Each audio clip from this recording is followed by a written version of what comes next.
¿Cómo están? Buenas noches. Ayer se cerró la sesión, por eso no pude contestar la pregunta que me hicieron acerca de los ejercicios. Sí, vamos a hacer unos ejercicios en lo que avancemos de la clase, creo el día viernes. Haremos unos ejercicios, ¿sí? De lo que estamos viendo para que ustedes puedan realizar el trabajo, ¿sí? Entonces ya vamos, como decir, a avanzar la materia de hidráulica y neumática. Y conforme vayamos sacando estos dos temas, haremos los ejercicios el día viernes. Sí, las de ahorita, vamos a ver si nos tomamos para hacer unos ejercicios o algo. Un ejercicio y de ahí también continuar para que ustedes sigan realizando sus demás cosas. Pues sigamos avanzando en los temas. Y saben que como es un módulo de 1 hora, esto toca dar lo más sencillo posible. No puedo extenderme. ¿Sí? Entonces, vamos a ver qué nos toca el día de hoy.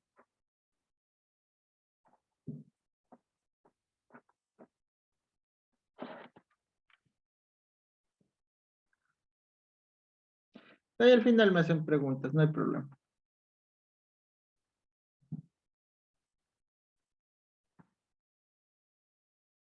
Nosotros vamos a ver hoy día esto de las propiedades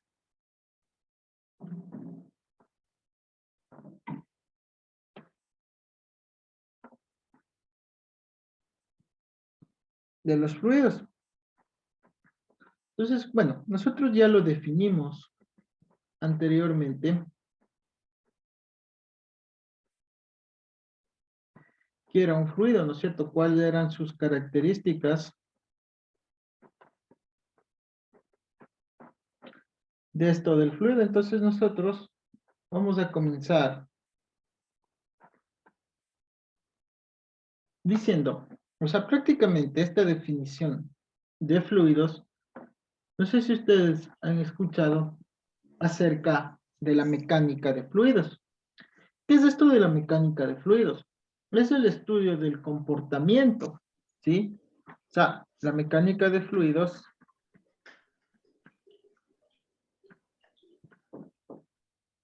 estudia el comportamiento de estos panas, de los fluidos. Ya que sea puede estar, este fluido nosotros podemos tenerlo en reposo, que quiere decir que va a estar estáticamente, o también va a estar en movimiento. ¿Qué quiere decir movimiento? Que este fluido puede ser dinámico. Entonces, aquí, esta definición de fluidos, nosotros podemos tener a estos fluidos, nosotros los podemos tener, que como les dije ayer, pueden ser un fluido líquidos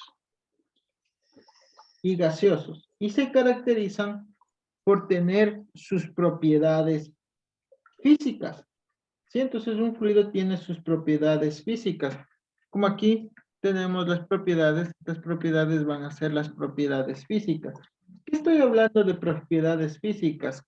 Como la densidad, también puede ser otra propiedad física, el peso específico, las tensiones superficial o sino también la viscosidad de un fluido. Entonces nosotros vamos a ver estos conceptos el día de hoy acerca de las propiedades de los fluidos y qué es un fluido newtoniano y un fluido no newtoniano.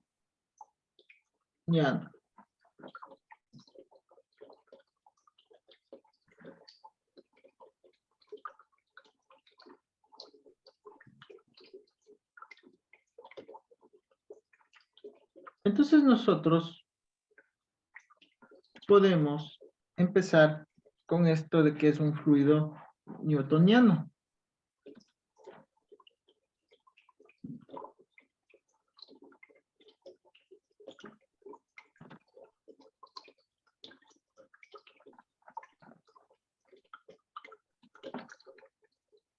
Por favor, apaguen el micrófono. Señor Limaico. A ver, esto de que dicen aquí, fluidos newtonianos. Nosotros vamos a ver las características de la deformación y flujo de las sustancias de las que se denomina reología. ¿Qué es esto de la reología? Es el campo a partir del cual aprendemos acerca de la viscosidad de los fluidos. Entonces existe una distinción importante entre un fluido newtoniano y un fluido que se considera no newtoniano. Entonces, cualquier fluido que se comporta de acuerdo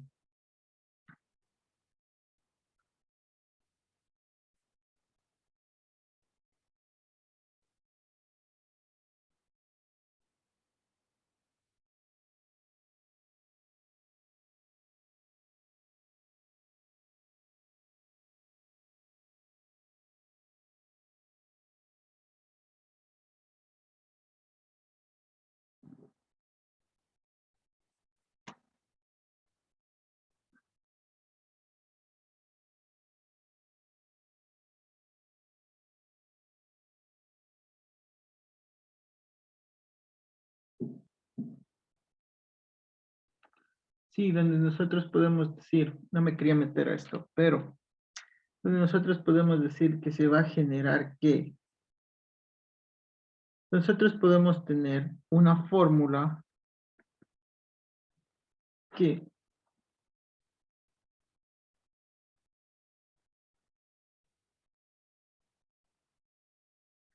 esta fórmula va a ser igual a que a la constante de proporcionalidad, que es la letra griega eta, se va a llamar nosotros a la viscosidad dinámica del fluido, ¿sí? Y nosotros esto va a ser multiplicado por el gradiente de velocidad, que es una medida de cambio de velocidad y se define, este gradiente de velocidad se define como la variación de V sobre la variación de Y.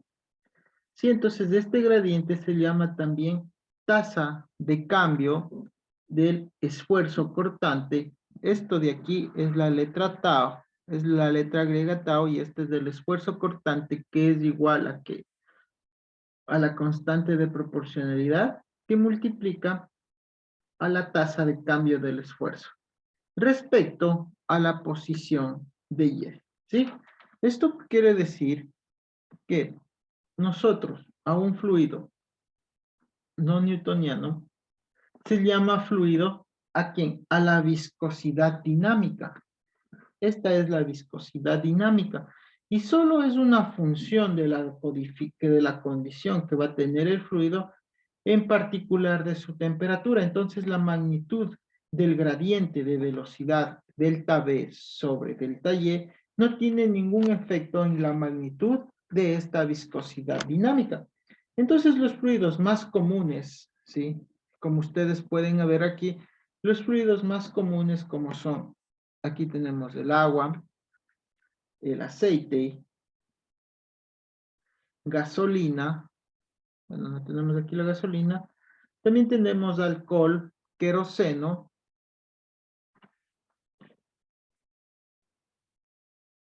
en fin, se van a clasificar estos como fluidos newtonianos. Entonces, para consultar, nosotros tenemos que ver la viscosidad para el agua. Otros fluidos newtonianos, el aire y otros gases, también se van a dar esto mediante tablas, que contienen numerosos cuadros y gráficas para nosotros poder ir a encontrar los datos de la viscosidad. Por ejemplo, también nosotros podemos encontrar la viscosidad para el aceite, para el petróleo y otros fluidos comunes. O también otro recurso también es el Internet, que hay muchos valores de las viscosidades de los aceites. Entonces, encontrarte el comportamiento de estos fluidos newtonianos, ¿qué quiere decir? Es un fluido que no se comporta de acuerdo a esta ecuación. O sea, este fluido newtoniano no se va a comportar de acuerdo a esta ecuación, sí que les acabé de decir. Entonces, ¿a qué se llama fluidos no newtonianos. La diferencia entre los dos tipos es la viscosidad del fluido.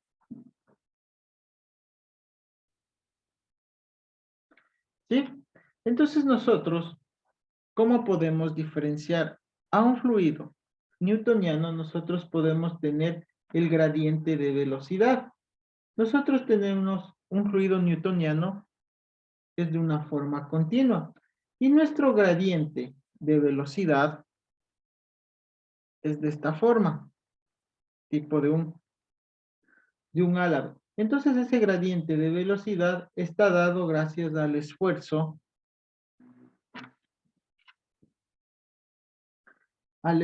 cortante, ¿sí? Que sale hacia la punta. Ahora, ¿cuál es la diferencia del fluido, del gradiente de velocidad con viscosidad dinámica? Entonces nosotros también podemos tener los comportamientos de fluidos que se dan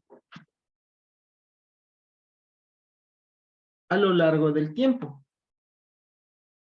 Entonces, ¿qué quiere decir esto? Debido a que los fluidos newtonianos tienen una relación lineal, esta es una relación lineal entre el esfuerzo cortante y el gradiente de velocidad, la pendiente, como ustedes ven, esta pendiente que acabo de dibujar es constante y por lo tanto la viscosidad va a ser constante. Entonces las pendientes de las curvas de fluidos no newtonianos van a variar. Ejemplo, una figura de este fluido no newtoniano va a variar de esta forma, ¿sí?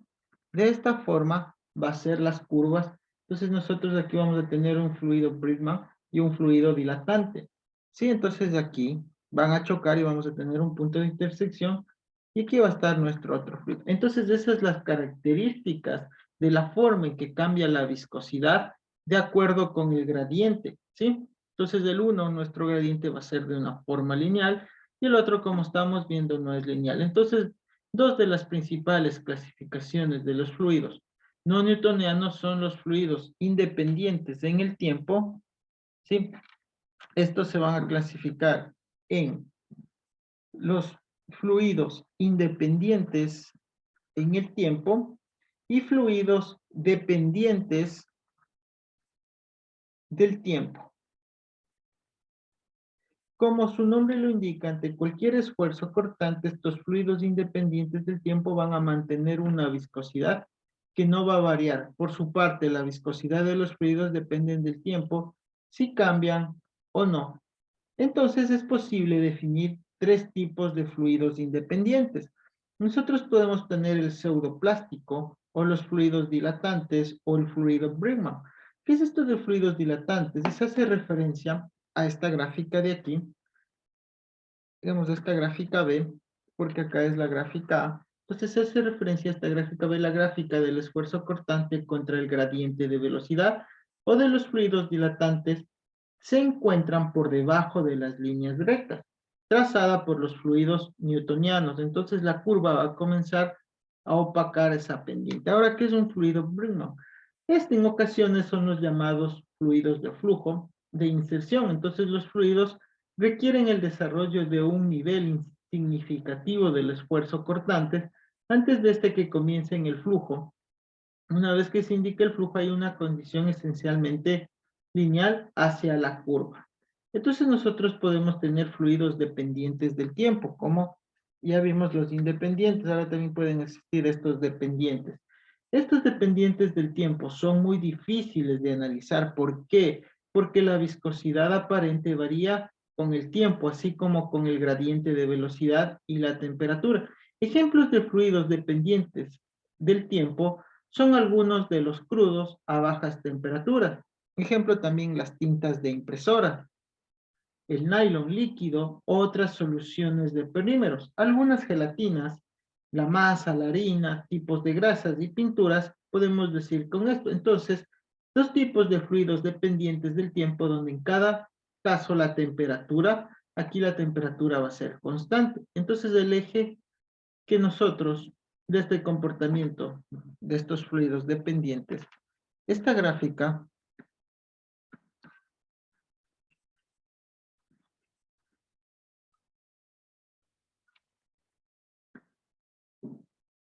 Esta gráfica va a ser de la siguiente forma. Entonces nosotros podemos tener la viscosidad dinámica y aquí nosotros vamos a tener el tiempo. Entonces nosotros podemos tener que estos líquidos van a variar de esta forma. Entonces de aquí nosotros representamos dos tipos de fluidos dependientes, donde el uno va a mantener una temperatura constante y digo que el eje vertical representa la viscosidad dinámica y el eje horizontal el tiempo. Las partes donde nosotros podemos las curvas ver van a representar la viscosidad estable y la tasa la tasa del tiempo que no se corta. Entonces, cuando la tasa cortante se modifica, los cambios de viscosidad aparentemente aumentan o disminuyen en función del tipo de fluido. Entonces nosotros podemos encontrar aquí fluidos tisotrópicos o fluidos reopécticos. Estos tisotrópicos es un fluido, exhibe el tisotropía siempre que la viscosidad disminuye con el tiempo, mientras que la tasa del cortante se va a mantener constante. Y los fluidos reopécticos es un fluido que exhibe reopexia, siempre que la viscosidad aumenta con el tiempo. Son estos muy raros.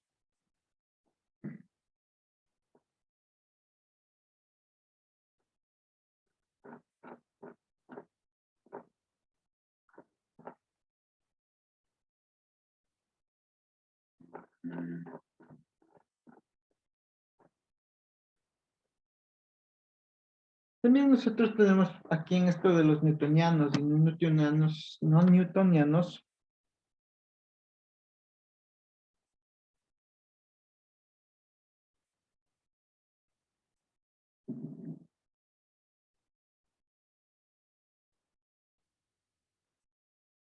nosotros podemos tener los fluidos, sí, efectivamente ajustables. Otros tipos de fluidos se desarrollan más recientes, para los que las propiedades reológicas en particular son la viscosidad. O sea, siempre nosotros,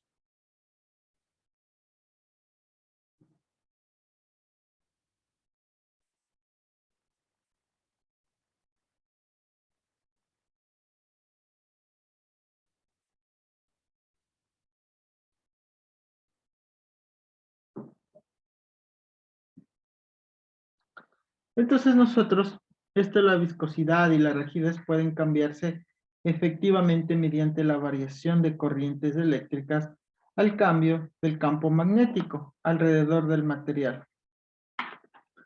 Y entonces estos ajustes pueden hacerse en forma rápida, manualmente o mediante un control de computadoras.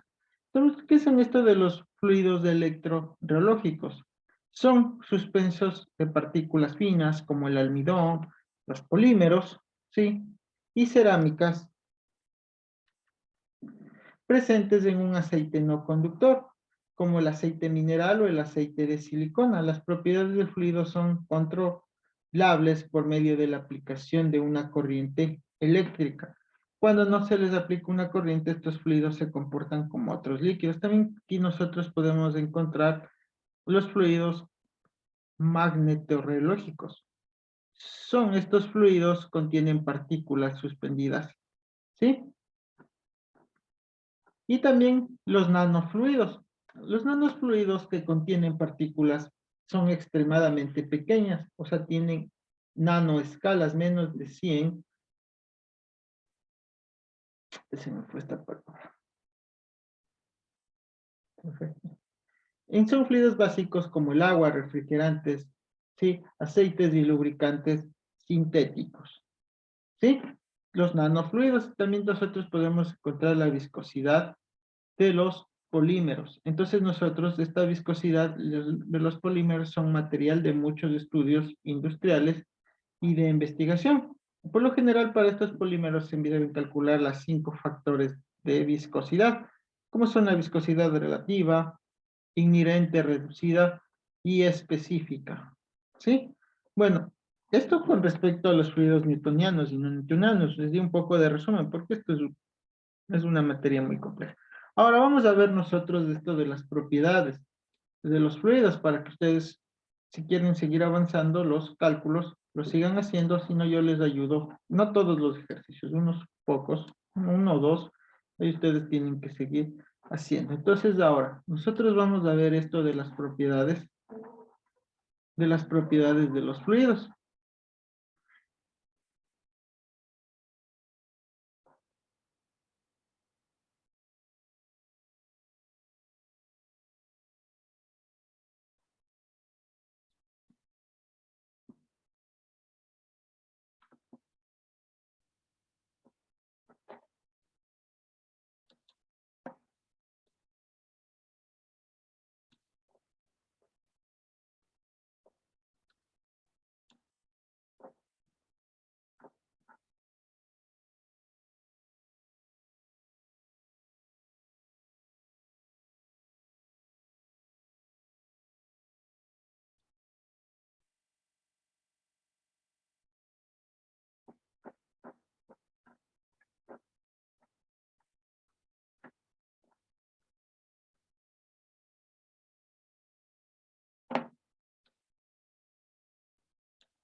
Bien, ustedes tienen que saber estas propiedades de los fluidos.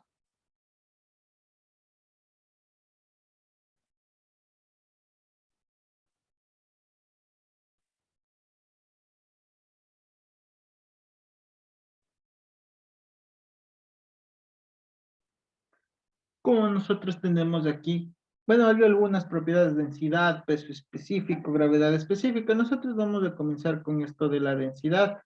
¿Qué es la densidad? Como ustedes pueden ver, la densidad es la cantidad de masa, ¿sí? Es la cantidad de masa presente por unidad de volumen. Entonces aquí nosotros tenemos que densidad con la letra griega rho es igual a ¿qué? A la masa por la cantidad de volumen. Por lo tanto, nosotros a la densidad lo vamos a denominar con la letra griega rho para identificar. Entonces la densidad es igual a masa sobre volumen. Entonces, las unidades de la densidad, ustedes son: masa va a ser en kilogramos y volumen, estamos hablando en metros cúbicos en el sistema internacional. Si hablamos del sistema inglés, va a ser SLU sobre pies cúbicos, ¿sí? Entonces, según la ASTM internacional, la Sociedad Estadounidense de Pruebas y Materiales, hay varios métodos de prueba estándar para medir la densidad. Entonces, que se describen entre volúmenes conocidos y llamados pinómetros. Estos métodos definen apropiadamente el llenado, la manipulación del control, ¿sí? La temperatura y la lectura, ¿sí? Entonces, nosotros podemos calcular la densidad mediante la fórmula masa sobre volumen. Aquí nosotros tenemos un ejemplo. Dice: una sustancia posee una densidad, ¿sí?, de 5.6 kilogramos sobre metro cúbico y tiene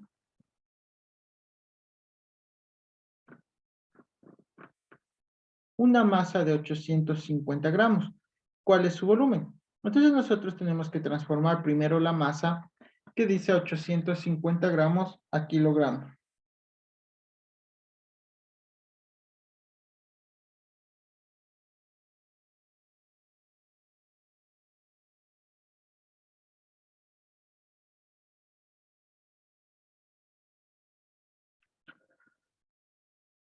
Entonces nosotros podemos calcular qué dice la densidad y nos pide calcular su volumen. Entonces, como decimos que la densidad es igual a masa sobre volumen, nosotros tenemos que despejar aquí volumen, donde volumen va a ser igual a ¿qué? Si despejo, el volumen está aquí dividiendo, pasa acá a multiplicar, que sería volumen, densidad por volumen sobre la masa. Entonces el volumen es igual a masa y despejo sobre densidad. Entonces aquí tenemos volumen es igual a masa sobre densidad, donde la masa tenemos que transformarle de gramos a a kilogramos. Entonces, ¿cómo transformamos eso? 850 gramos. Entonces, ¿qué quiere decir? Que 1 kilogramo tiene 1000 gramos. Gramos con gramos. Y 800 se va, que es 0.85 kilogramos. Y se va y tenemos las unidades del volumen, que se va kilogramos con kilogramos, y tenemos volumen es igual a 0.1465 metros cúbicos. ¿Sí? También nosotros tenemos otras propiedades que tenemos aquí. Estamos viendo que es la temperatura. ¿Sí? Todo. Podemos ver, ya vimos ahorita la densidad, ahorita queremos ver lo que es la temperatura. ¿Qué es esto de la temperatura? La temperatura nos indica a nosotros con mayor frecuencia aquí en grados centígrados. Y en el sistema inglés va a ser en grados Fahrenheit. Sí, entonces ustedes posiblemente estén familiarizados con los siguientes valores. ¿Qué quiere decir en grados centígrados? Lo que más nosotros conocemos. Que el agua se va a congelar a los 0 grados centígrados y el agua comienza a hervir cuando tiene o llega a los 100 grados centígrados. Mientras que cuando son grados Fahrenheit, el agua se congela a los 32 grados Fahrenheit y hierve cuando es a los 212 grados Fahrenheit. Por lo tanto, nosotros vemos aquí que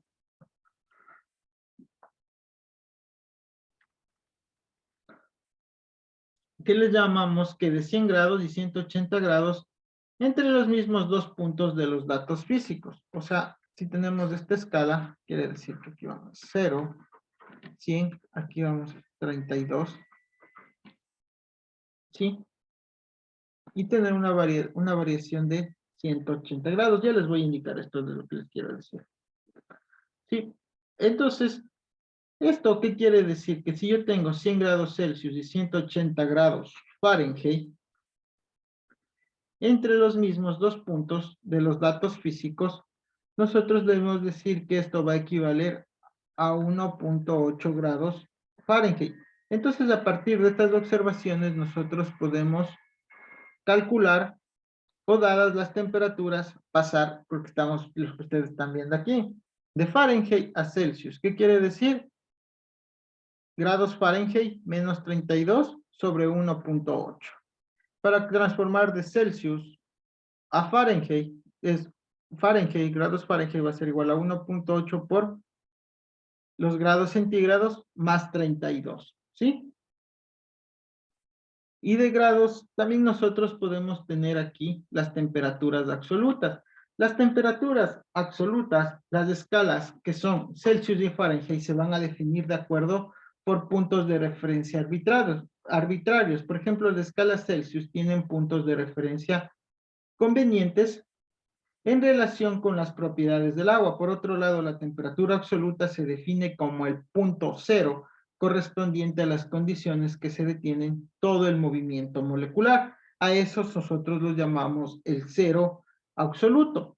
Sí, entonces el sistema de unidades internacional, la unidad estándar de temperatura, viene a ser el grado Kelvin. Y como referencia es cero, entonces el punto del cero absoluto. Entonces ahí nosotros podemos ver que es un símbolo de grado con la letra K. Es la escala Kelvin. Entonces para transformar de Celsius al Kelvin, nosotros tenemos que sumar que grados Kelvin van a ser a grados centígrados más 273.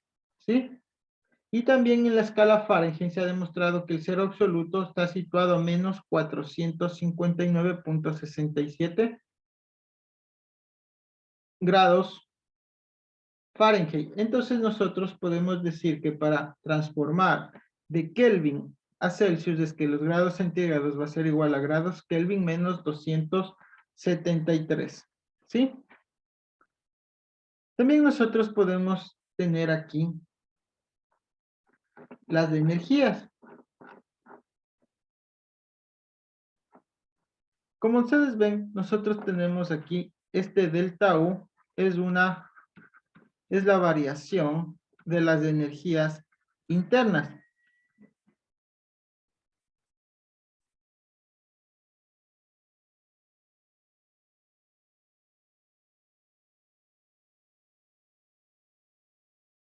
¿sí?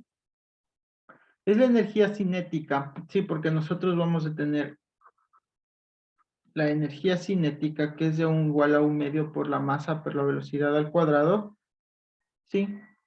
La energía potencial, si no me acuerdo qué es la masa por la gravedad y por la altura, y también la energía interna es la U, ¿sí? Esta energía interna nosotros lo podemos tomar por la energía interna, que quiere decir la variación de calor menos el trabajo, ¿sí? Entonces, aquí nosotros tenemos un ejemplo que dice calcular la variación de energía interna para un sistema que ha absorbido 2.990 joules y se realiza un trabajo de 4.000. Entonces la variación de la energía es calor más trabajo. Entonces nosotros tenemos que la variación de la energía interna es 1.100, 1.010, perdón, y esto significa que el sistema ha disminuido su energía interna. Bueno, esto, mucho de las propiedades de los fluidos, hablando de entalpías, de entropías, esto más se utiliza lo que vendría a ser en termodinámica. No se utiliza mucho aquí esto estoy hablando de la primera ley de la termodinámica, esto del balance de energías. El balance de energías es lo que quiero decir, es que la variación de la energía es igual a la energía de entrada, si no me equivoco, a ver que me acordaré más o menos la energía de salir. Entonces, son cosas que están dando aquí. Lo que sí es propiedad de los fluidos es esto de aquí, el peso específico. ¿Qué quiere decir esto del peso específico? Ya hablamos nosotros de la densidad. Ahora nosotros vamos a definir qué es el peso específico, ¿sí? El peso específico es la cantidad de peso, ¿sí? Es la cantidad de peso por unidad de volumen. Entonces, al peso específico nosotros lo vamos a denominar con esta letra griega que se llama gamma y va a ser igual a que al peso sobre el volumen. ¿Sí? Entonces aquí ustedes pueden ver que el peso es igual a masa por gravedad. Y entonces aquí es lo que hace. ¿Cómo? La densidad. Recuerden que la densidad es igual a masa sobre volumen. Viene y reemplaza a decir que también el peso específico podemos calcularle que por la densidad y multiplicado por la gravedad. Eso es lo que les quiere decir esta ecuación. Entonces, si una sustancia de 350 newtons de peso es depositada en un recipiente cuyas medidas interiores son las siguientes, A, B y H, determinar su peso. Entonces, aquí, ¿qué es lo que quiere decir? Que el peso específico, como ustedes les dije, que es igual al peso sobre el volumen, nosotros nos da que la sustancia tiene 354 newtons, entonces 350 newtons, perdón, y dice que el volumen, nosotros ¿cómo sacamos el volumen de un cubo? Multiplicando la base, la altura y su profundidad. Entonces es esto por esto y por esto. Y sí nos da que tenga una base de 1.3, ¿sí? Una profundidad de 3.7 y una altura de 5.8. Entonces multiplico todo esto, saco 27, entonces ya tengo que mi volumen es 27.89 y el peso específico nos da que es igual a 12.55 newton sobre metro cúbico. Entonces hay algunas otras propiedades que ustedes también pueden encontrar, como son la gravedad específica. La gravedad específica es la relación de la densidad de una sustancia sobre la densidad del agua. Sí, la gravedad específica es la relación también del peso específico sobre una sustancia, que es lo que les quiero decir, que la gravedad específica se puede calcular el peso específico de la sustancia sobre el peso específico del agua cuando éste esté a 4 grados centígrados. O también la densidad, el peso específico, la densidad de la sustancia es igual a la densidad del agua cuando ésta está a 4 grados centígrados. ¿Sí? Entonces también nosotros podemos calcular. Entonces, ¿qué pasaría aquí? Que el peso específico del agua cuando está a 4 grados centígrados es 9.81 kilonewtons metros cúbicos. Esto se reemplazaría acá por el peso específico de la sustancia. O si es que hablamos en el sistema inglés, esto va a ser igual a 62.4 libras sobre pies cúbicos. La densidad del agua a 4 grados centígrados, estamos hablando de 1000 kilogramos sobre metro cúbico. Y la otra estamos hablando para el sistema inglés de 1.494 slugs sobre pies cúbicos. ¿Sí? Esto ha sido sobre las propiedades. Ahora nosotros también vamos a ver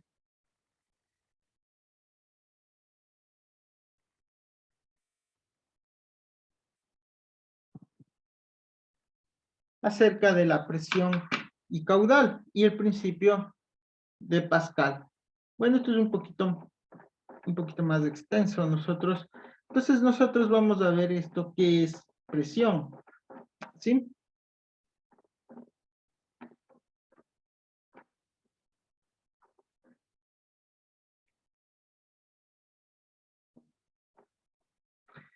La presión, como ustedes pueden ver, la presión está definida sobre qué es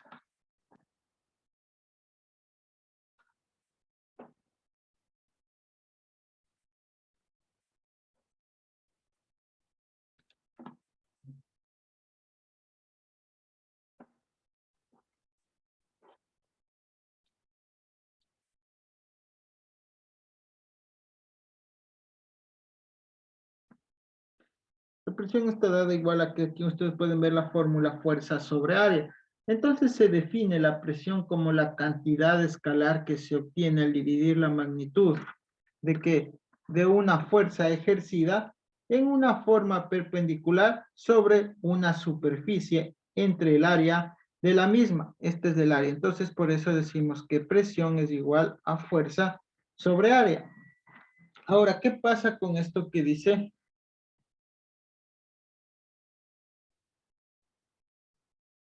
de Pascal?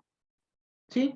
La presión actúa de manera uniforme en todas las direcciones sobre un volumen pequeño, es lo que quiere decir esto que dice aquí la presión, el principio de Pascal. ¿Sí? Entonces, ¿qué quiere decir? Que este principio de Pascal es que dice que la presión, si yo tengo aquí un recipiente y tengo aquí una partícula, actúa de manera uniforme en todas las direcciones sobre un pequeño volumen del fluido. Eso quiere decir el principio. Ahora, cuando nosotros tenemos fronteras sólidas, la presión va a actuar en forma perpendicular a la frontera. Entonces nosotros, ejemplo, tengo un cilindro, la presión va a estar hacia las fronteras. Ejemplo, un cuadrado, la presión va a estar hacia las fronteras. Eso quiere decir el principio de Pascal. Entonces nosotros también podemos encontrar aquí lo que quiere decir que es la presión manométrica y la presión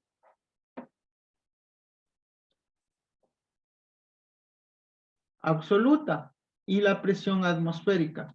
Sí, entonces nosotros podemos decir que estas presiones van a estar dadas por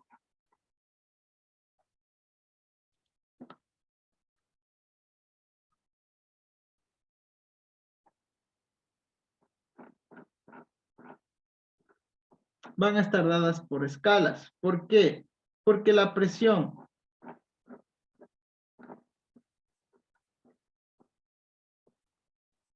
manométrica y absoluta, al realizar cálculos de relaciones con estas presiones en un fluido, se deben realizar una medición con respecto a alguna presión de referencia.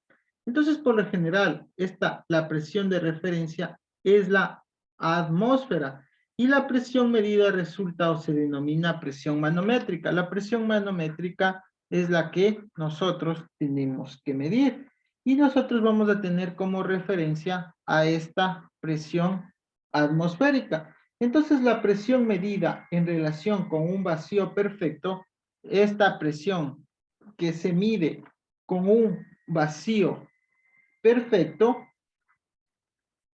se va a llamar presión absoluta. Nosotros aquí, bueno, es mejor preferible tener unas escalas que sean verticales. Entonces, nosotros tenemos como referencia esta presión. Aquí tengo la presión atmosférica, ¿sí? Tengo como referencia. Entonces, esta presión atmosférica, ¿qué quiere decir? Cuando tengo mediciones positivas, voy a tener que es una presión atmosférica positiva. Y cuando está hacia abajo, voy a tener una presión atmosférica negativa. Entonces, todo esto de aquí, nosotros lo vamos a llamar presión absoluta, ¿sí? O lo que está aquí abajo, nosotros lo vamos a decir como.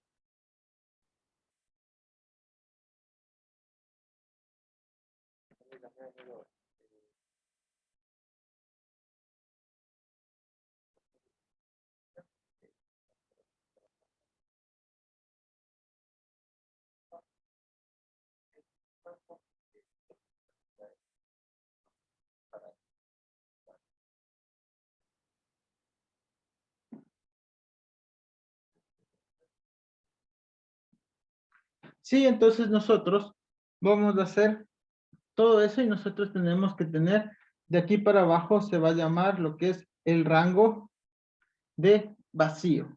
Entonces nosotros esa presión nosotros lo vamos a tener como el cero. Aquí nosotros vamos a tener como el cero y esto va a ser el rango de vacío, lo que les digo. ¿Sí?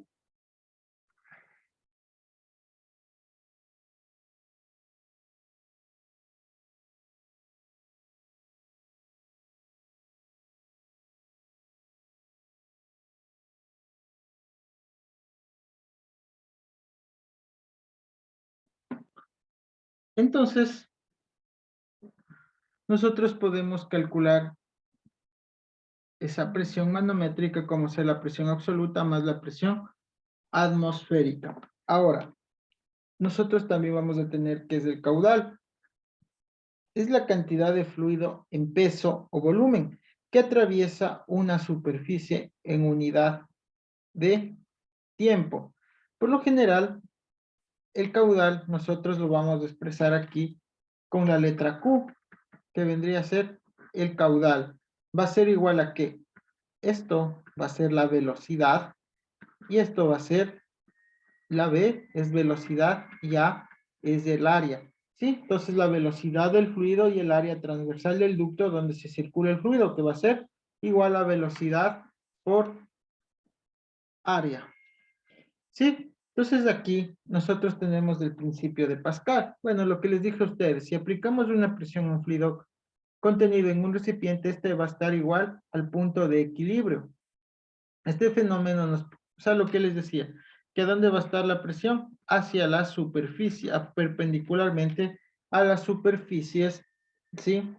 De cuando son sólidas hacia las paredes sólidas. Entonces aquí nosotros podemos ver un ejercicio de la prensa hidráulica que tienen dos radios. El radio pequeño, este que está el área 1, y el radio grande, el 28. Entonces, si sobre el émbolo de menor área se ejerce una fuerza, aquí tenemos esta fuerza, esto indica de 36 newton. ¿Qué fuerza se va a ejercer acá? Desconocemos. Entonces, nosotros vamos a ampliar, ejercer la prensa hidráulica sobre el émbolo, donde nos dice que la presión 1 va a ser igual a la presión 2. Pero, si nosotros sabemos que presión es igual a fuerza sobre área, entonces la presión 1 va a ser igual a fuerza 1 sobre área 1 igual a la fuerza 2 sobre el área 2, donde yo puedo calcular el área de aquí y el área de acá y tengo esta fuerza y despejo y digo que la fuerza 2 va a ser igual a la fuerza 1 por el área 2 y sobre el área 1. ¿Cómo calculo yo el área de estos cilindros? El área de un cilindro se calcula por pi por diámetro al cuadrado sobre 4. Entonces, yo tendría que pasar estos 18 a metros y estos también a metros, como tenemos aquí. Entonces digo que área es igual a pi por el área 1 es 18 centímetros, tendría que pasar a metros dividido por 100. Calculadora.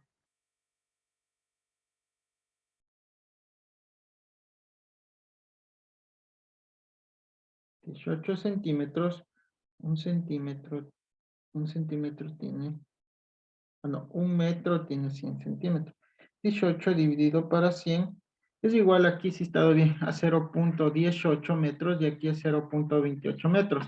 Entonces de aquí el área va a ser igual pi por diámetro al cuadrado sobre 4. El área 1 va a ser pi es 3.1416 por el área, el diámetro 1 que sería 0.18 al cuadrado, sí, dividido para 4 y les da esta respuesta. Igual despejo aquí 28, entonces vengo y digo que área 2 sobre área 1 es igual y tengo que mi fuerza 2 es 79.84. Así nosotros. Pero el día de mañana vamos a ver lo que es esto de la ley de la continuidad. ¿Sí? ¿Hay alguna pregunta hasta ahorita?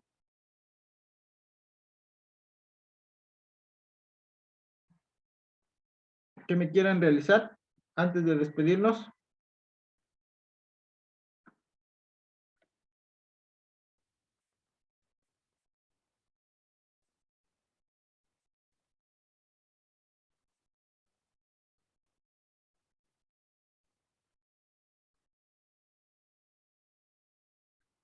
¿Sí o no?